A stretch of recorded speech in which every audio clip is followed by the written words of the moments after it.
काय लिहिलं की भावाशिवाय भक्ती निर्माण होत नाही.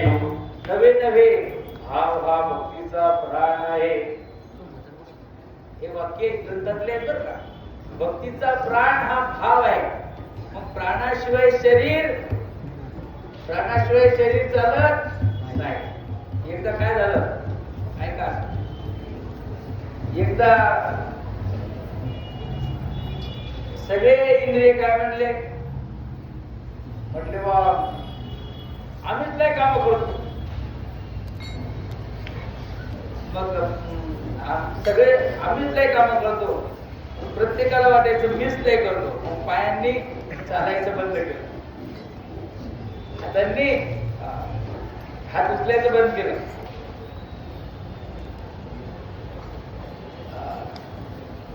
मग जर हातपाय हलवणार नाही तर पुढचे काम होतील का. स्वयंपाक कसा होणार. आमच्या इथे रोज मालुकडे जाऊ. आता एक पायाने चालणं बंद केलं मग मालुकडीला जाईल का. मालुकडीला जाणार नाही तर स्वयंपाक येणार का नाही. मग मालुकडीच येणार नाही. आपण आणली कोणी आणून दिले जागेवर. हात म्हणला मी नाही करणार, कारण ती आम्हीच लय काम करतो. हातांनी घेतला हा संप केला, पायांनी संप केला, डोळ्यांनी संप केला, कानानं संप केला, सगळ्या इंद्रियांनी संप केला. पण शरीर तसं राहा. मग सगळ्यांना असं लक्षात आलं, सगळ्यांच्या लक्षात आलं आपल्या जाण्यानं काही फरक पडत एकदम म्हणते का माणूस म्हणलं अरे पद्धतशीर चालू आहे. सगळ्यांच्या लक्षात आलं की आपल्याला जो कर्तृत्वाचा अभिमान झाला हा मोठा आहे. खरा या शरीराचा आधार कोण आहे. या शरीराचा आधार प्राण आहे. मग प्राणाशिवाय शरीर चालत नाही. मला हे सांगायचं, एक पाय नसेल, हात नसेल, डोळे नसतील, कान नसतील तर शरीर राहते. तर प्राणच जर नसेल तर शरीर जिवंत राहू शकत नाही. अंग गोरे आणि तरुणी वरी देले हाती लेणे परी एक लेणी प्राणी सांगितला जैसा. ज्ञानेश्वर महाराज म्हणतात सुंदर सुस्वरूप आहे, मग सुदृढ आहे, सशक्त आहे, सगळ्या गोष्टी संपन्न आहे, रूपवान आहे. परी एक लेणी प्राणी सांगितला जैसा. त्याच्या अंगावर अलंकार आहेत, सगळं आहे आणि त्याच्यात जीवच नाही. काय फायदा. दुकानाच्या समोर जे ठेवलेले असतात कापड दुकानाच्या समोर असं वाटतं जिवंत आहे का. जिवंत ड्रेस घातलेला असतो, पोशाख घातलेला आहे, सगळ्या गोष्टीने सिद्ध आहे, पण त्यात प्राण नाही. एकलेली प्राणे. प्राणाशिवाय शरीराला किंमत नाही. त्याप्रमाणे भावाशिवाय भक्ती होऊ शकत नाही. मग भाव असेल, भाव हा भक्तीचा प्राण आहे. मग भक्ती मध्ये जर भाव नसेल, मग भाव जर नसेल तर देवाला ती आवडत नाही व ती भक्ती होऊ शकत नाही.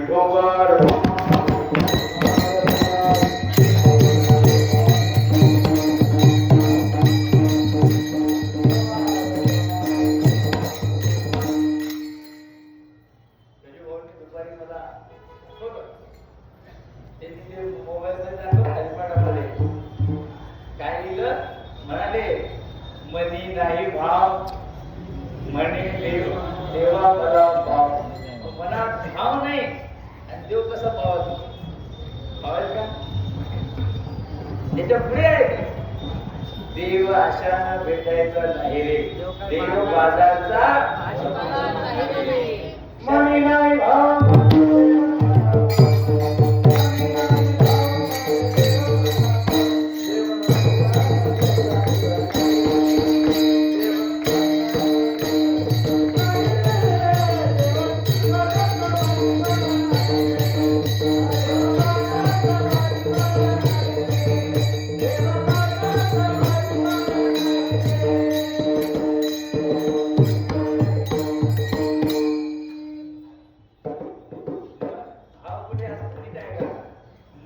नाही भाव. मन म्हणजे काय आता ते सांगतो. मन म्हणजे पाठातली मंडळी उभे आहे, ते वैभव महाराज आहे, रुपेश महाराज आहे, सोळकर महाराज आहे, ही सगळी पाठातली मंडळी आहे. अंतकरण म्हणजे मन. मन, बुद्धी, चित्ताने अहंकार या 4 गोष्टींनी अंतकरण चतुष्टय त्याला म्हणतात. बरं, या अंतकरण चतुष्टयामध्ये मनाचा कितवा नंबर आहे?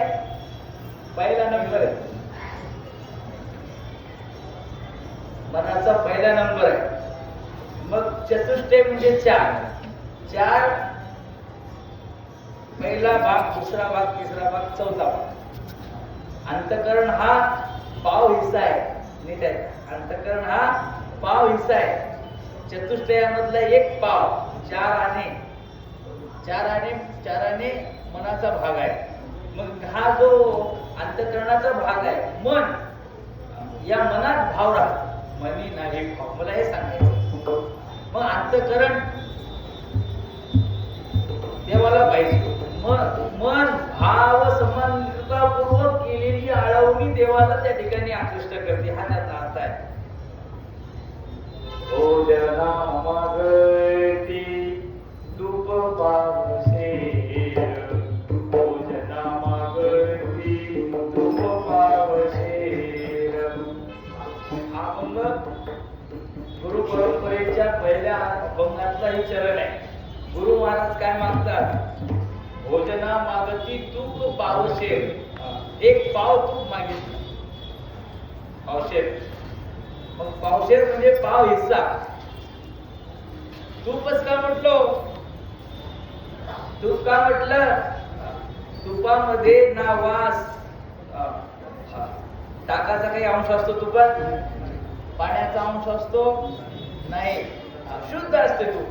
म्हणून शुद्ध तूप, त्यामध्ये ताकाचाही अंश नाही, पाण्याचाही अंश नाही, असं ज्याचं अंतकरण परिशुद्ध झालेलं आहे, मल्ल विक्षेपादी दोष रहित झालेला आहे, असं अंतकरण त्याला तूप म्हटलेला आहे. तो पाव हिस्सा तो देवाला पाहिजे. नवे अंतकरण हे भक्तीचं उपादान कारण आहे. हा सिद्धांत आहे. कारणाशिवाय कार्य असू शकत नाही. मग कार्याला दोन कारण असतात. एक उपादान कारण, एक निमित्त कारण. नीट आहे. निमित्त कारण आणि उपादान कारण.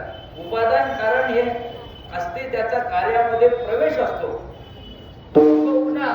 उपादान कारणाशिवाय कार्य राहू शकत नाही.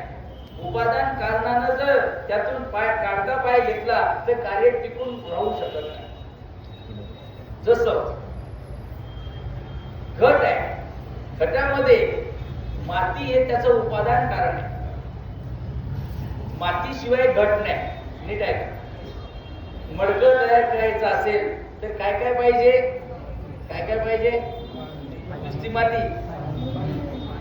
नुसती मातीनं चालत नाही, पाणी सुद्धा पाहिजे. पण पाणी असून भागते का?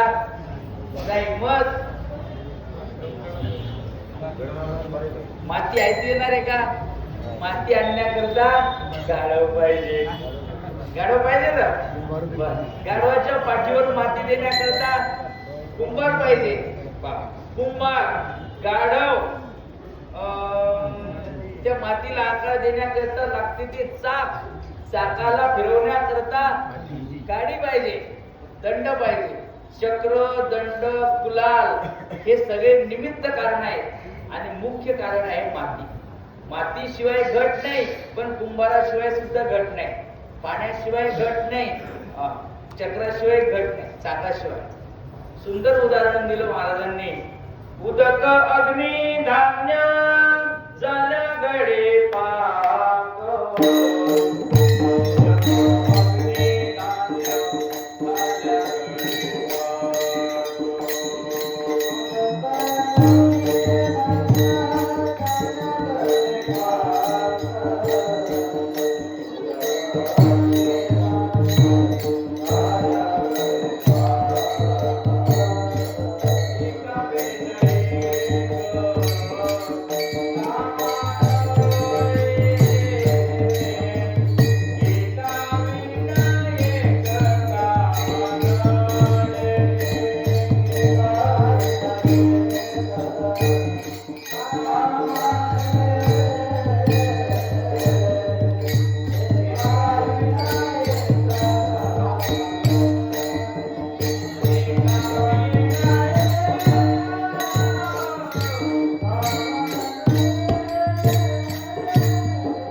स्वयंपाक करतो. पाक म्हणजे स्वयंपाक. नीट ऐका. स्वयंपाक करायचं उदाहरण नाही बरं का. पहिले चालू आहे आपलं उदाहरण. सिद्धांत अजून सांगायचंच राहा. दृष्टांत सांगितला. उदक अग्नी धान्य झाल्या घडी पाक एका वेण्या एक कामाने. अहो स्वयंपाक नाही केला म्हणे पाणीच नाही आलं. अहो नळात पाणी आणि हे पाणी नाही चालत. जे वसुदेव भाऊ ज्ञानोभाऊ ही मंडळी स्वयंपाकाला पाणी कोणतं आणतात? ज्ञानोभाऊ स्वयंपाकात पाणी कोणते? आरोच आहे. मी ते सांगतो ना. मग स्वयंपाकाला वेळ म्हणे पाणीच नाही आलं की पाणी असल्याशिवाय स्वयंपाक होत नाही. आपल्या इथे स्वयंपाकाला आरोच पाणी. काही लोक जेवत नाहीत म्हणे पाणी चांगलं नाही. पोळ्याचं नीट ऐका. इतका सुंदर स्वयंपाक चालू आहे. मी पहिल्या दिवसापासून बघतो बरं का. स्वयंपाक छान आहे.